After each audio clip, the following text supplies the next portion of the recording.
रसोई से भागने का मन कर रहा था सुधा का। आधा काम भी नहीं निपटा था। पसीने से लथपथ मारे गर्मी के बेहाल हुई जा रही थी। घर में एक कदम पीछे की तरफ बनी रसोई में तनिक भी हवा की गुंजाइश नहीं है। उसे बेटी आराध्या की बहुत याद आ रही थी। 3 महीने पहले ही उसके हाथ पीले कर दिए थे। 4 बरस की थी वो तब से पिछले साल गर्मी तक चुपके से उसके पीछे आकर खड़ी हो जाती। ठंडी ठंडी हवा के झोंके बता देते थे उसकी गुड़िया, उसकी आरू पीछे खड़ी पंखा झल रही है। सुधा कितना मना करती पर मानती ही नहीं।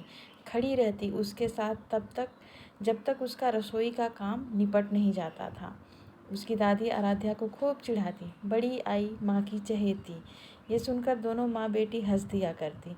आज उमस भरी गर्मी में उसकी ये यादें भी बयार जैसी कलेजे को ठंडक दे रही थी, जैसे वो आज भी पीछे खड़ी हवा के ठंडे झोंके दे रही हो।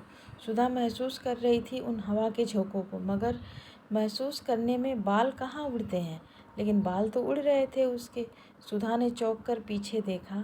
एक हाथ से अपनी छड़ी थामे दूसरे हाथ से पंखा झलती माँ उसके पीछे खड़ी थी। वो सपकाती हुई बोली, माँ आप यहाँ? अब तेरी चहेती तो ससुराल चली गई। उसकी माँ को गर्मी लग रही होगी तो मैं आ गई। मेरी कहाँ, वो तो आपकी चहेती है, आप जो कहती वही वो किया करती है। सुधा का जवाब सुनकर माँ के चेहरे का रंग बदल गया। चिढ़ सी गई, फिर बोली, वो कैसे भला? सब मालूम है मुझे, सालों से चल रही आप दोनों की इस मिली भगत का। आप ही हमेशा उसे यहाँ भेजा करती थी ना, ये पंखा देकर। माँ शर्मा सी गई।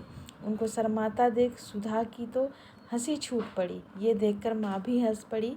रसोई फिर से गुलजार हो गई। माँ बेटी नहीं, अब सास बहू के ठहाकों से